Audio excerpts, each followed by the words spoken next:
Bueno, muy bien, damos bienvenida al tema de riego eléctrico. Ya dimos una especie de intro, un poco interrumpida, pero más o menos ahí se pudo trabajar el tema. De riego eléctrico, es un rubro muy importante, donde se generan muchos accidentes en las empresas. Hay videos de todo tipo y color, que tampoco vamos a estimular el morbo, ni mucho menos, pero bueno, el que lo quiera buscar lo va a encontrar, que hay material bastante. Y bueno, subí algún que otro video, pero tenemos que tener presentes, y como yo le decía al principio, que partimos de la base de que ustedes no saben nada de riesgo eléctrico, por lo tanto, vamos a dar una instancia lo más simple dentro de las posibilidades. Acá hay un video, ese video está subido al aula. Ese video habla de la guerra de las corrientes, que son las de Nikola Tesla y Thomas Edison. Recomiendo que accedan a materiales que hablen de eso, que es muy interesante, cualquiera de los dos. Ya la propia historia es interesante, seguro que algunos de ustedes algo manejan del tema, pero bueno, la guerra de las corrientes, entre lo que es la corriente continua y la corriente alterna, son de las cosas que predominan hasta el día de hoy. De hecho, la guerra la comenzó ganando Thomas Edison, la terminó ganando finalmente Nikola Tesla, porque hoy por hoy la energía alterna, la corriente alterna es la que más es utilizada en el mundo. Pero ahora, por ejemplo, el tema de la llegada de los autos eléctricos y casi todo eléctrico, ómnibus, bueno, todos los medios de transporte y demás, maquinaria y demás, ya es algo que tiende a convivir y se sigue utilizando. Así que bueno, los invito a ver esos videos que habla un poco de qué es el riesgo eléctrico y de la guerra de las corrientes, que es algo muy interesante y tiene que ver un poco también con el curso, ¿no? De, de- de riesgo eléctrico que vamos a trabajar. Eh, Vamos a preguntar al revés. En vez de hablar de las medidas de prevención de riesgo eléctrico, comenzamos al revés. Decimos, bueno, ¿qué preciso yo para recibir una descarga eléctrica? Esa es la primera pregunta. ¿Entienden lo que digo? Hablemos al revés. En vez de decir qué preciso para prevenir el accidente, no, hablemos de qué preciso para concretar ese accidente eléctrico. Bueno, preciso que el cuerpo humano sea conductor, ¿tá? Que el cuerpo humano no esté protegido, no esté aislado, no tenga, por ejemplo, protección de calzado o no tenga protecciones en las instalaciones. Es decir, que finalmente el humano sea conductor, que forme parte del circuito, ¿tá? Que esa persona tomen contacto con la corriente eléctrica, en definitiva, de distintas maneras, y que exista una diferencia de potencial entre dos puntos de contacto, entre el lugar donde yo toco la corriente eléctrica y donde la descargo. Eso es lo que yo preciso para formar parte del circuito y, en definitiva, recibir una descarga eléctrica. ¿Tá? Los factores que intervienen, bueno, pueden ser humanos y técnicos. Los humanos dependen de la persona, la edad, el sexo, estado emocional, la profesión, la experiencia. Bien. Eh, Hay un, dos, tres, cuatro, cinco, seis elementos que intervienen y que evaluamos, que en parte también tiene que ver un poco con lo que hemos desarrollado en el curso, de que lo que es la intensidad de la corriente que pasa por el cuerpo humano. No es lo mismo tener contacto con determinados tipos de voltaje, que eso puede generar distintas consecuencias en el cuerpo humano. A mayor intensidad, obviamente que mayor es el riesgo y la consecuencia que esa persona va a tener. El tiempo de exposición, la trayectoria de la corriente eléctrica, y ahora vamos a ver los distintos ejemplos.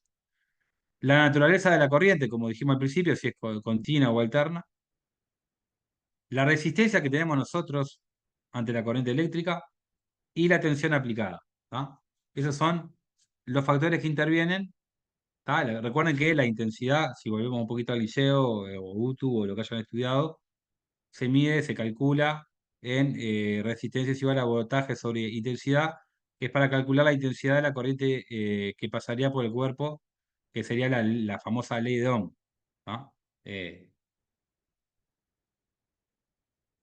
Nosotros, la intensidad de la corriente que pasa por, espera que voy a correr el cartelito este, que pasa por el cuerpo humano, tenemos el umbral de percepción, que sería el valor de la intensidad que cuando empezamos recién a percibir la corriente eléctrica. ¿Está? Un ligero hormiguero que comienza a partir de 1 mA.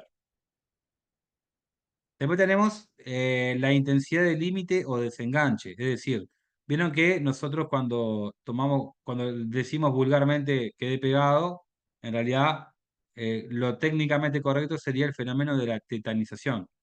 Tendemos a contraer el músculo, a presionar, a apretar.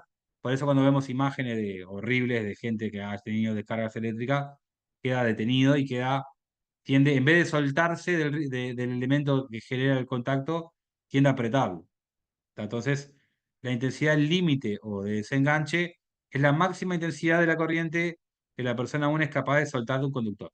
Su valor límite se ha fijado experimentalmente en 10 mA. ¿Cómo hicieron los experimentos? No tengo ni idea, pero lo hicieron. Buena pregunta, ¿no? Bueno, acá tenemos una gráfica, que acá le puse de vuelta, ¿no? Sí. Tenemos, la gráfica es una relación que hay entre tiempo y corriente separada en miliamperes, ¿verdad? Tenemos el tiempo dividido en segundos, 10 milisegundos, 20 milisegundos, bueno, toda esa zona que abarca lo que sería la zona uno, ¿verdad? Todo lo que está en la primera curva de la gráfica, en la primera zona uno, cuando yo tomo contacto con la corriente eléctrica bajo esas condiciones, estoy en el umbral de percepción. ¿Nunca les pasó, por ejemplo, tocar algo metálico y que le dé un ligero hormigueo, una breve percepción de lo que es la corriente eléctrica? Bueno, ahí estamos en el zona uno, donde no genera consecuencia alguna. A veces, a mí me pasa, a veces cuando trabajo con la computadora en verano y eso, que estoy descalzo, toco la computadora y me da una pequeña descarga que es molesta y me tengo que ir a mi cuarto y poner chacletas o algo en los pies para evitar esa descarga. Les puede pasar cualquier otro doméstico o con cualquier cosa.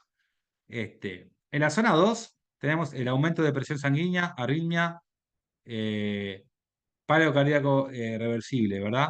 Ahí tenemos a partir de 50 milisegundos, ¿tá? Que ya comienza de esa zona para arriba, este, y que tenemos, por ejemplo, entre ya 400 miliamperes, o dependiendo, ¿no? De la zona, ¿no? Donde nos toque, ya cubriría la zona 2. Y en la zona 3 fibrilación ventricular y estado de coma, donde ya la consecuencia sería inmediata. Acá tenemos la gráfica un poco más desarrollada. Después tenemos el factor de la trayectoria de la corriente. Por ejemplo, la figura uno muestra que tuvo un contacto eléctrico de mano izquierda a mano derecha, ¿verdad? O mano derecha, pie izquierdo, que sería la figura 2. ¿Cuál es la diferencia entre la figura uno y la figura 2? Si alguno se anima. Como que la figura 2 marchó el espiedo, me parece, porque pasa por los órganos y todo. Exactamente, exactamente. En este caso no pasa por la cabeza, pero sí el recorrido puede ser mucho más grave en la figura 2 que en la figura uno, porque atraviesa todos los órganos y eso genera daño el corazón, los pulmones, cualquier otro tipo de órgano vital, que la consecuencia puede ser peor. Así que venimos bien, ¿no? Tenemos el tiempo de exposición, o sea, cuánto tiempo yo recibo esa descarga y a qué intensidad. Tenemos la trayectoria de la corriente del cuerpo humano, no es lo mismo con la cabeza, con el pie derecho, el pie izquierdo también puede ser otra posibilidad, que yo toque un polo vivo con un pie y con el otro pie haga la descarga eléctrica, haga la descarga a tierra, ¿no? La naturaleza de la corriente eléctrica la podemos dividir en la alterna y en continua. La alterna generalmente es la más peligrosa, el efecto es inversamente proporcional a la frecuencia, genera arritmia, ¿qué palabra difícil? Fibrilación. Fibrilación ventricular. Y la continua generalmente es menos riesgosa, produce calentamiento de tejidos, efecto de electrolito y posibles embolias, muerte por electrólisis de la sangre. ¿Tá? La corriente alterna es la que tenemos en nuestras casas, o mayormente en nuestras casas. La corriente continua, para que entiendan más o menos de lo que estoy hablando, eh, va de positivo a negativo y es como una batería, básicamente. ¿Tá? Todo lo que viene del mundo de las baterías es la corriente continua.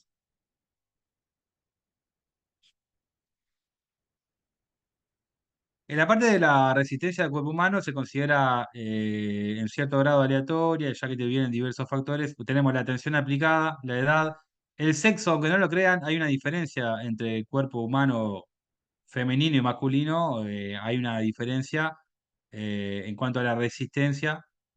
¿Tá? Y que tiene que ver con el cuerpo humano, ahí sí hay una diferencia. El estado de la superficie de contacto, la humedad, la suciedad, la trayectoria de la corriente, si tenemos alcohol en sangre, presión de contacto, bueno, el tema de la sudoración, todos esos factores también tienen que ver con el cuerpo humano, de cómo yo cómo se va a comportar la corriente con nosotros bajo esas condiciones, ¿no?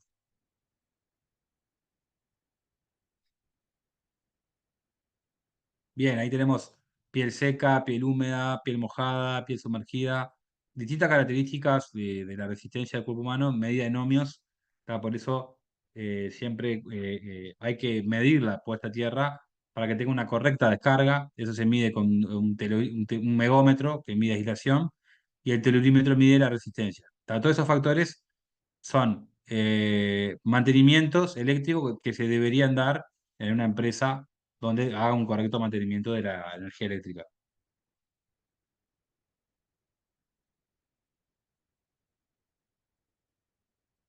Los efectos varían según los factores ya vistos, pueden producirse lesiones graves, asfixia, fibrilación ventricular, quemaduras, lesiones secundarias. Puede haber caídas en altura también, que yo reciba una descarga eléctrica y me caiga en altura, ¿verdad? Vienen ahí la diferencia entre hombre y mujer, que hay entre la CC es corriente continua, la CA corriente alterna, y ahí tenemos la diferencia que hay entre en base a la intensidad, cómo se comporta en el cuerpo humano. Estas son tablas que no las tienen por qué memorizar, pero sí por lo menos saber los efectos sobre el organismo, que más o menos es lo que venimos hablando, de quemadura, la tetanización o contracción muscular, es cuando agarrotamiento, cuando tendemos a apretar el contacto eléctrico en vez de tratar de desengancharlo, ¿no? Podemos tener asfixia, paro cardíaco, lesiones permanentes, podemos tener varios efectos sobre el organismo. Acá es un concepto muy importante, ¿no? Y ustedes lo tienen que dominar esto. Si esto no lo entienden, va a complicar cómo continuamos con el resto de la clase de hoy. Que es, por un lado, el contacto eléctrico directo y por otro lado, el contacto directo. El contacto indirecto es cuando yo tomo contacto con un elemento, la carcasa, la heladera, el microondas, una máquina, una herramienta, que por lo general la superficie es conductora eléctrica, por lo general metálica, y eso me genera una descarga eléctrica, eso es accidentalmente me recibe una descarga eléctrica, eso se llama contacto eléctrico indirecto. ¿Tá? Después vamos a trabajarlo un poco más. Y después tenemos el contacto eléctrico directo, ¿verdad? Que todos los ejemplos de la parte 2 son contactos eléctricos directos. ¿Tá? El primero, el macaquito 1, la figura B, está tomando contacto con un conductor eléctrico y con el pie, supongamos que es izquierdo, no lo sabemos, está haciendo la descarga a tierra con el pie. En la figura número 2 C, perdón, está tomando contacto con los brazos. En la siguiente figura, la número E, es un contacto indirecto. La figura F es un contacto indirecto y la figura A es contacto indirecto. Son ejemplos, ¿no? Normativa, tenemos reglamento de tensión perdón, va de vuelta. Reglamento de UTE de baja tensión. Yo le puse capítulo 6, algunos extractos y algunos extractos del decreto 406 que sigue vigente. Eso está todo vigente. Y después tenemos la parte de eléctrico en obra, que en realidad es parecido, lo único que el decreto 125/14 tiene su apartado de riesgo eléctrico que lo trabaja de forma distinta.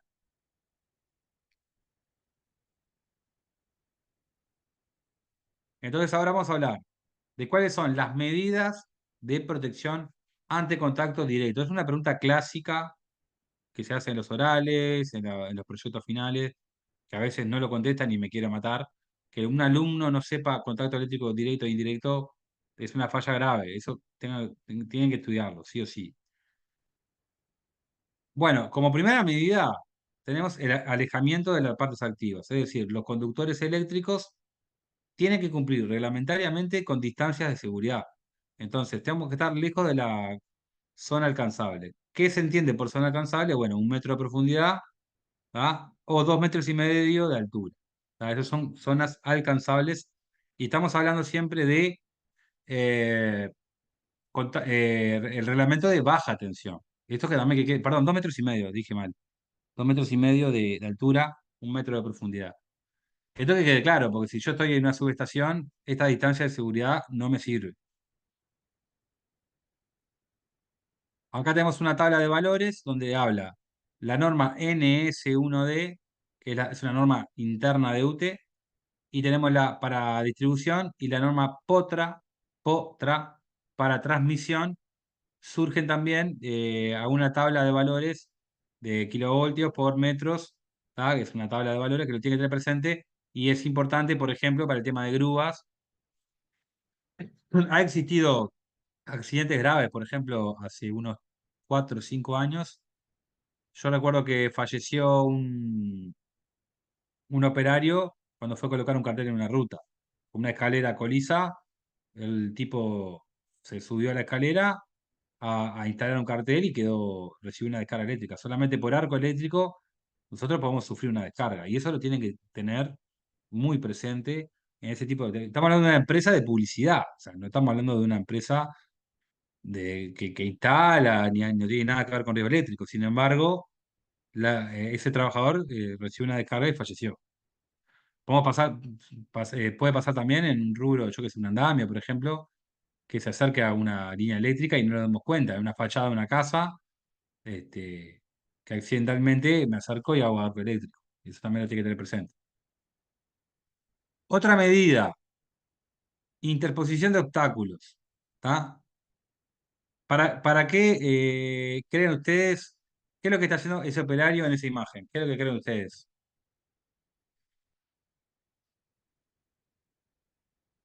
¿Está por cortar la línea? Exactamente. ¿Y qué son los accesorios que está usando? Unas pértigas. Ahí está. ¿Qué es una pértiga? ¿Qué función cumple? Una pértiga en general, ¿no? En este caso río eléctrico, pero incluso en altura también se usa las que son las pértigas. ¿Es lo que usa para bajar los fusibles? ¿Puede ser? Para activar o desactivar, puede ser cualquiera de las dos Sí. funciones, los accionadores, ¿verdad? En este caso, o sea, una pértiga sirve para trabajar a distancia, ¿verdad? En este caso se usa para riesgo eléctrico, que es donde mayormente se usa, pero por ejemplo en altura sirve también para enganchar una línea de vida, puede servir también. ¿Qué más? ¿Qué tiene una pértiga? ¿Qué más tiene?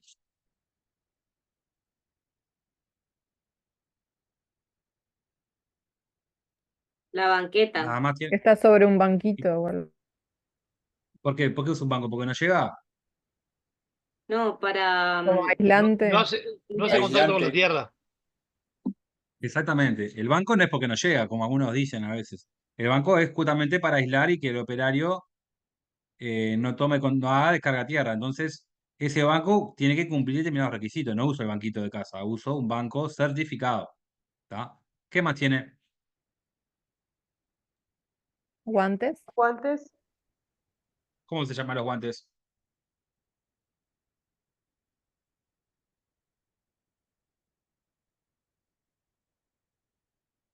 Bueno, guantes los para guantes se contacto llaman, eléctrico.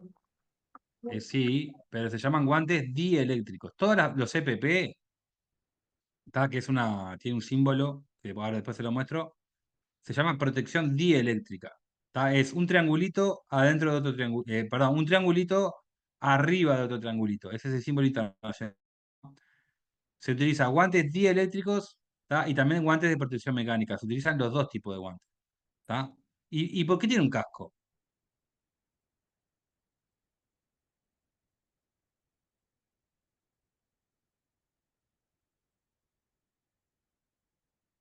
Por si se, no Bueno, sé. por si se golpea. No, por si se, otra cosa, yo sé, pero no importa. ¿Se acuerdan que, para lo que dimos primero, la clasificación de los cascos, una de las clasificaciones, las de tipo 2, eran A, B y C, que los tipos C no se fabrican más, y eran A y B, y que se dividen hasta 600 voltios, y hay más de 600 voltios. Entonces, los cascos también tienen una propiedad dieléctrica para proteger al trabajador antes de descarga eléctrica. ¿Y por qué tienen lentes de seguridad? Si ahí no hay proyección de partículas. Pero por las chispas. Exactamente, por un posible fogonazo que el trabajador pueda recibir, un cortocircuito, lo que fuera, ese operario se protege, tiene protección ocular y debería tener protección facial bajo las normas actuales. ¿Tá? Ese operario está haciendo una maniobra eléctrica de corte visible, ¿tá? Está cortando y está observando que cortó, ¿tá? Y eso es una parte de la maniobra eléctrica. Recubrimiento de las partes activas, ¿tá? Esto también.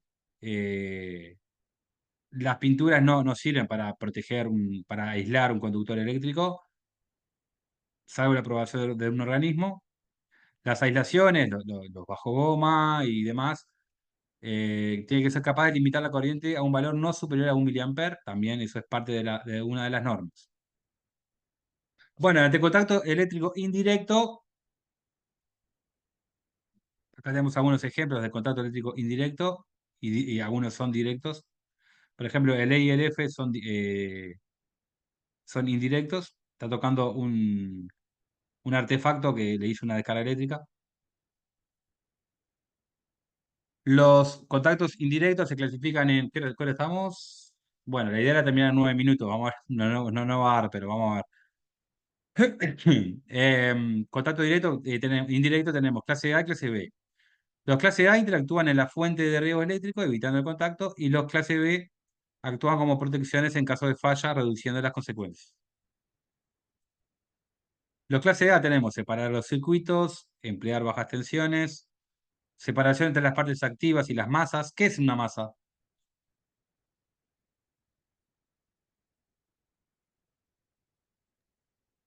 Cuando algo accidentalmente queda energizado y no es un conductor eléctrico, por ejemplo, la carcasa de un equipo, y decimos que está haciendo masa, en realidad lo que está haciendo es energizando Y una parte metálica que no es fabricado para un conductor eléctrico. Eso está haciendo masa.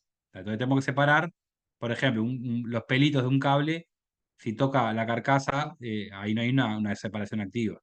¿Ya? Inaccesibilidad simultánea de los elementos conductores y masas. Recubrimiento de las masas también puede ser una medida. Por ejemplo, que una máquina tenga patas de goma o una base de goma, es una forma de aislarlo. Y conexión equipotencial, también es una protección. A ver, pero vamos a ver. La separación de circuitos en general se utiliza en recintos de alta conductividad, como interior de calderas, cascos, navales, andamios, conductores aislados de tierra y sin puntos comunes, masas aisladas de tierra y conectadas entre sí. También puede ser todo lo que son las masas se conectan entre sí y es una protección. El empleo de bajas tensiones también es una medida de protección. Ahí habla de locales secos, locales húmedos. La separación entre las partes activas y las masas accesibles por medio de aislamiento. Acá tenemos el símbolo de lo que es la doble protección, ¿tá? O doble aislamiento, cualquiera de las dos formas está bien dicho. Este es el símbolo internacional. Fíjense en alguna herramienta en su casa, una moladora, un taladro o cualquier herramienta eléctrica que tengan. Si tiene ese símbolo, significa que no es necesaria la puesta a tierra porque ya de fábrica está aislado y está comprobado y certificado que está aislado. Para tener ese sticker o esa simbología, significa que fue ensayado y que fue demostrado de que es imposible que tengan una descarga eléctrica. Por eso hay herramientas que no tienen puesta tierra. Y tengan cuidado cuando asesoran, porque si le dicen a un operario que está usando una moladora y tiene que tener puesta tierra, se están equivocando. No lo mismo que un alargue o un tablero eléctrico sí tiene que tener puesta tierra. Eso es parte de normativa. Inaccesibilidad simultánea de los elementos conductores y las masas. También. Recubrimiento de las masas con aislamiento de protección, que era algo que le habíamos conversado anteriormente. La conexión equipotencial es como una malla que se conectan todos los equipamientos y se hace una instalación eléctrica conforme con jabalina, puede ser malla metálica. Son instalaciones que se hacen en algunas industrias para tratar que esa descarga eléctrica cumple efecto, porque capaz que una jabalina sola no alcanza como para lograr esa resistencia necesaria. Acá tenemos algunas viviendas o algunas instalaciones donde tienen debajo del hormigón una malla metálica certificada, por lo general de cobre, necesaria para toda la descarga que siempre va o en un pararrayo o en una jabalina o varias jabalinas. A veces en industrias lo que se hace es, en industrias grandes se colocan muchas jabalinas, todas conectadas entre sí. ¿Alguna vez vieron cómo se conecta, cómo se unen o cómo se conecta un cable de cobre entre una jabalina y otra? ¿Lo han visto? ¿Cómo se hace? No, no. La conexión de jabalinas sí, pero entre una y otras no. Lo que se hace es con una pieza de unión, se le coloca pólvora adentro y se tapa todo y con un fósforo se prende fuego a la pólvora, se derrite en ese fogonazo el cobre y queda unido y esa es la forma que se utiliza. Lo van a ver en alguna obra en algún momento. Interruptores diferenciales, vayan a su casa, abran su tablero y tienen que tener una llave que cumpla con estas características, que tiene una llave diferencial, que tiene un botón de una T, que es para T de testeo. Yo cuando presiono ese botón, debería saltarme la llave. ¿Qué es lo que hace ese botón? Anula un polo. ¿Tá? Entonces, como anula un polo, hay una diferencia de potencial. Esa llave detecta la diferencia, salta y protege la vida. Está diseñada para proteger la vida de las personas. La llave diferencial tiene que estar en todas las empresas, en obra es obligatorio y en su casa también deberían tener una. ¿No? Bueno, acá muestra cómo funciona una llave diferencial, que esto no da el tiempo como para explicarlo. Acá tenemos un tablero eléctrico común, sin nada de otro mundo, donde tiene la bornera, donde recibe toda la descarga a tierra. Vieron que abajo acá hay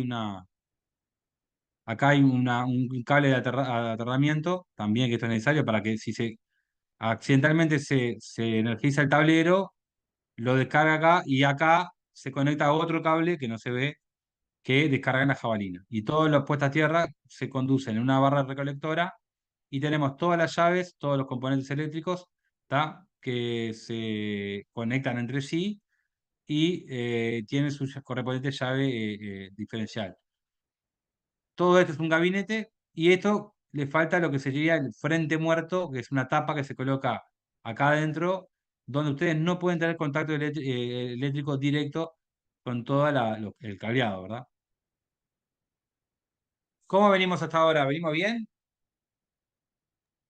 ¿Alguien me puede Bien. Lujo, decir lujo. Sí, bien. Bien. qué es el contacto Impecable. eléctrico directo? ¿Cuál es la diferencia entre contacto eléctrico directo e indirecto? ¿Alguien me lo puede decir?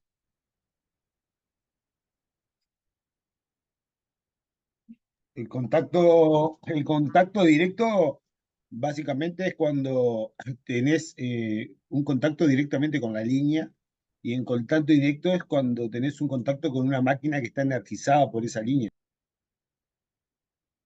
Ahí está, en una masa o en un elemento que no fue fabricado para que sea conductor. Ahí está, correcto.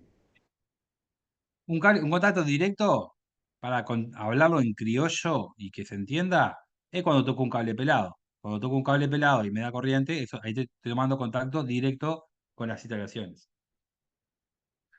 Bueno, hablemos de las 5 regladoras. Las 5 regladoras tiene fama mundial, se usa en todos los países del mundo, se utiliza para maniobras de media y alta tensión.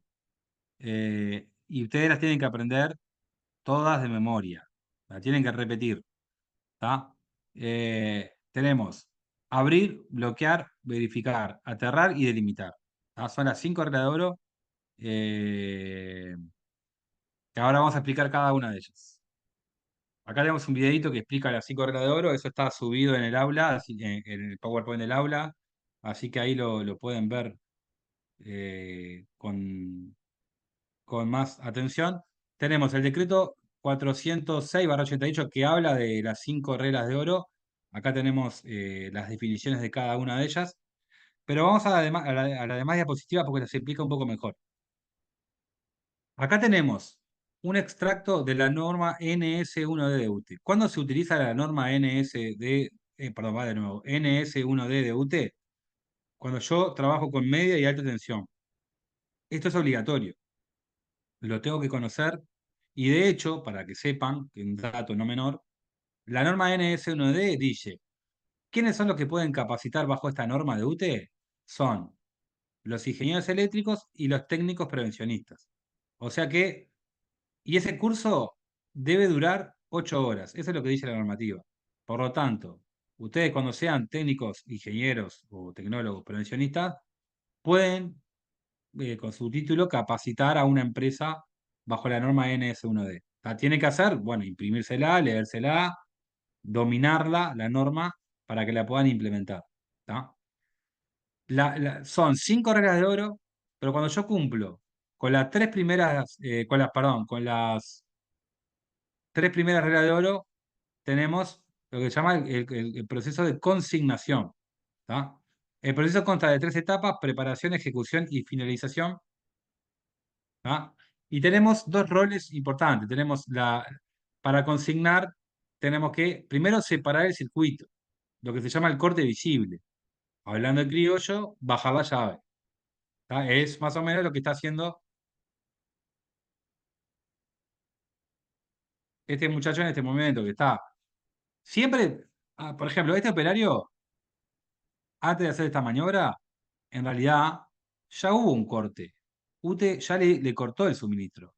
Acá no hay corriente. Pero este operario, ¿por qué se protege si UTE ya hizo el corte? ¿Qué les parece a ustedes?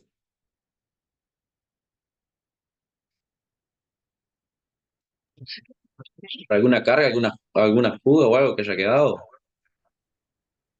Porque accidentalmente se puede activar. Porque por más que UTE cumpla con la norma de los discos y demás, accidentalmente se puede activar. ¿Tá?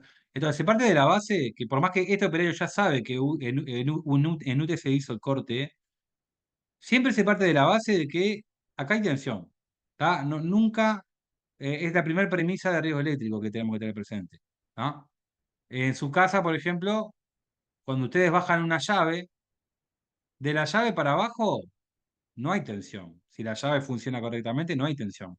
Pero en realidad, ustedes tienen que bajar la llave general y tienen que, para hacer una maniobra correcta en su casa, tienen que verificar que bajar la llave general, y en realidad deberían utilizar un multímetro para verificar que no haya tensión.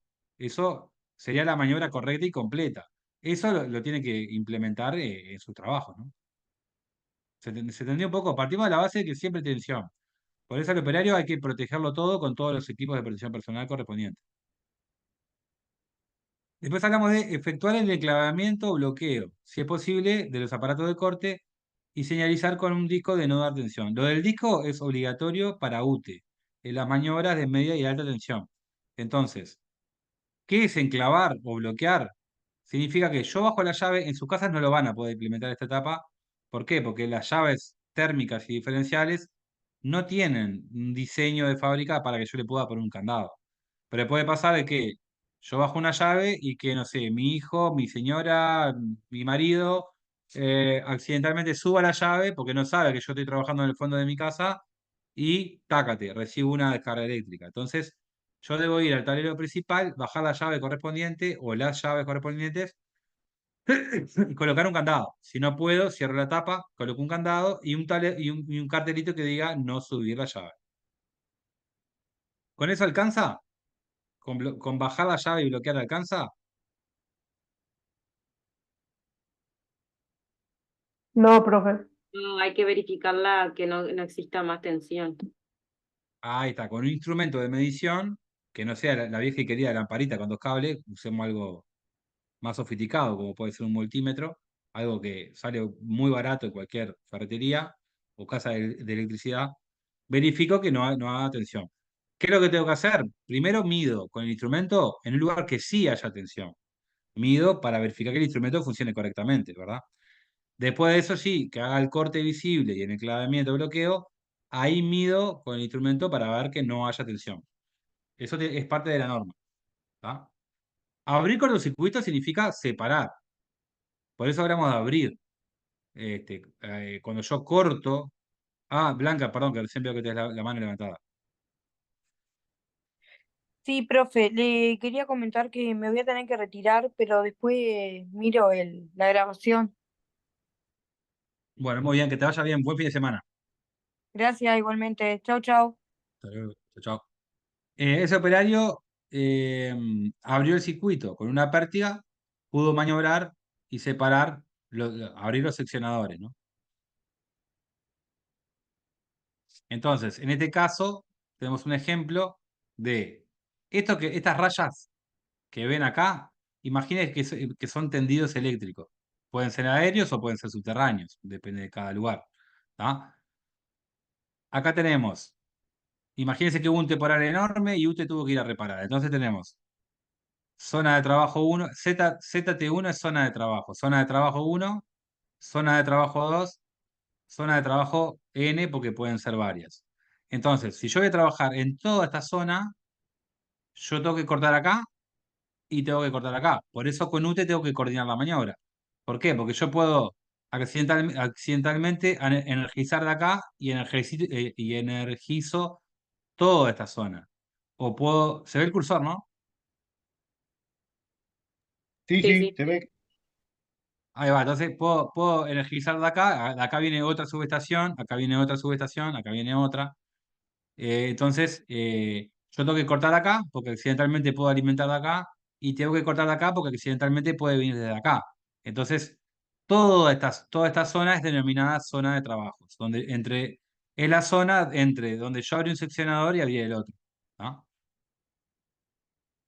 El bloqueo se hace con candados y con estos discos, que esto es del año del ñanga, pero estos discos, que ahora tienen un formato distinto, pero bueno, acá tiene algunos datos, a ver si acá se ve un poquito mejor.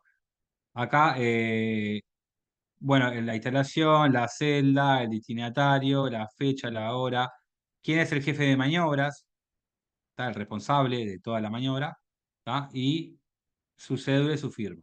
¿Tá? Ahora que estamos más actualizados, esto es viejazo, colocas su celular, ¿no? Acá tenemos una sala, un transformador o lo que sea, que se tenga que trabajar. Se bajó la llave, se le colocó el candado, esto sí, de fábrica viene pensado para que lo puedas bloquear, y le colocó el cartelito de no dar tensión. Y la llave la tiene el muchacho encargado. Verificar la tensión. Bueno, aquí con una pértiga el operario está midiendo de que estos conductores no tengan tensión.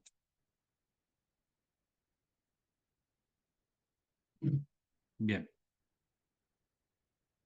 Verificó ausencia de tensión. Acá el operario, acá sí tenemos la pantalla facial.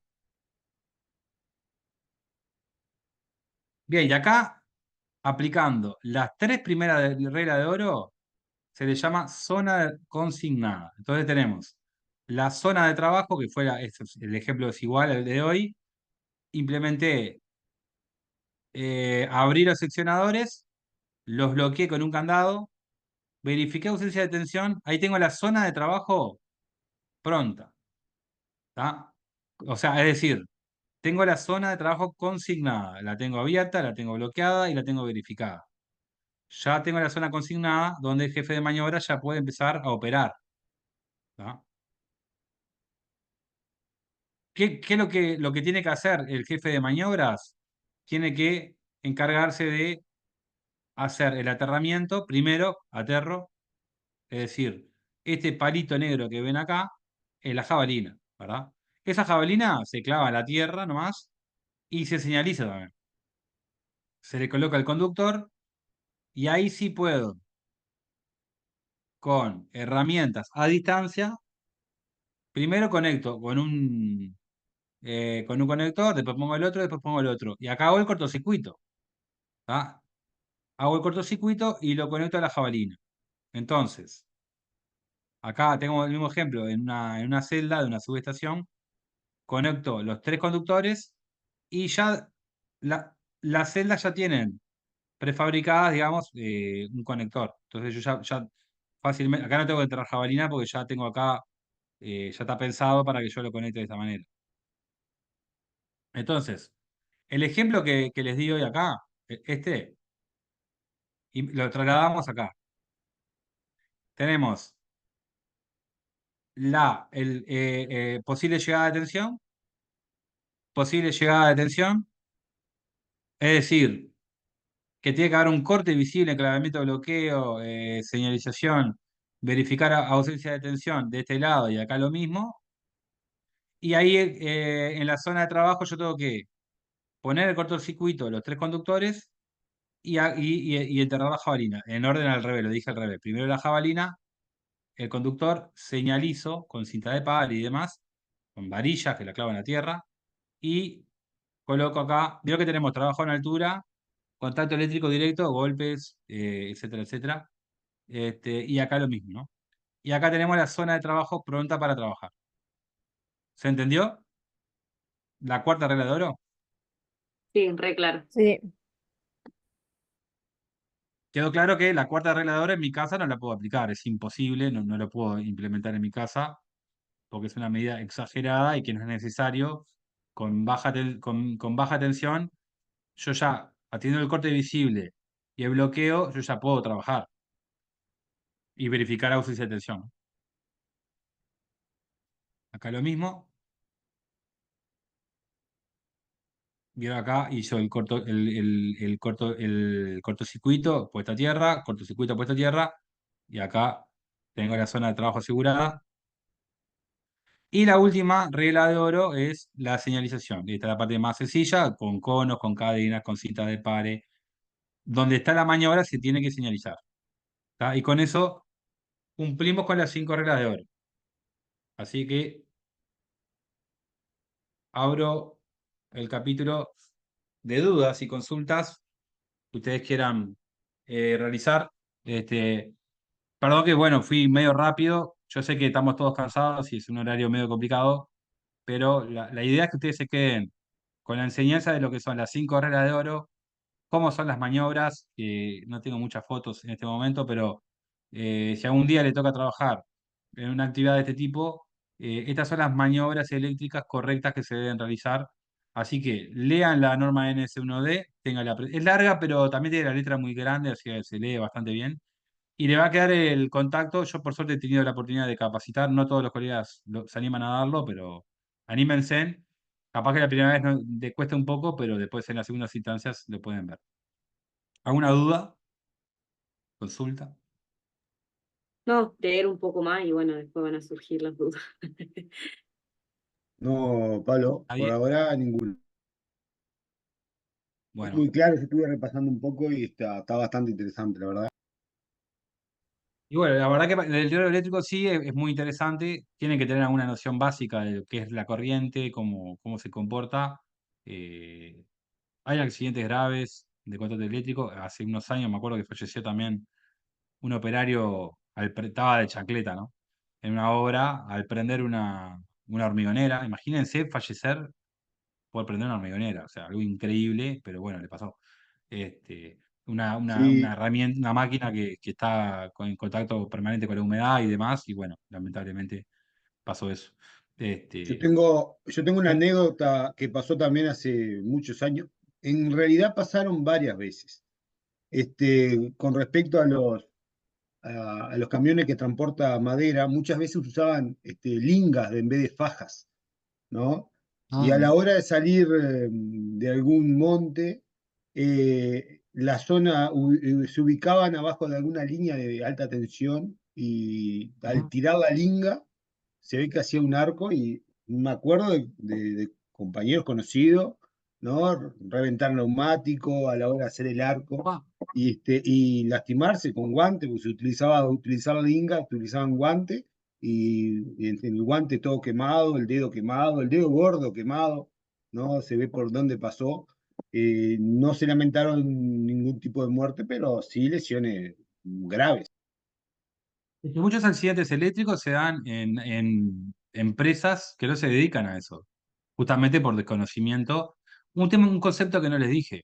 ¿Qué pasa con el riesgo eléctrico? Claro, no es una máquina que está cortando, no es, ustedes no lo ven el riesgo eléctrico. Ustedes van a una empresa y no lo ven el riesgo eléctrico en cuanto a materialmente. Es un riesgo potencial que sí tiene que hacer la inspección de los cuadros eléctricos, revisarlo, y bueno, vamos a ver si podemos, además del cuestionario, ya que tenemos una semanita más, poner algún trabajito fácil, como para que lo puedan ver, capaz que de repente hacer algún procedimiento de trabajo. Vamos a ver si me da. El tema es el tiempo para corregir. Estamos ahí. Y a nosotros también Es que como la estamos, No, y parca que el la tengo tiempo nuestro atrás. también. Estamos con miles de tareas, miles de estamos con tareas. Sí, parcial y sí, seminario terminando, profe, para la última semana.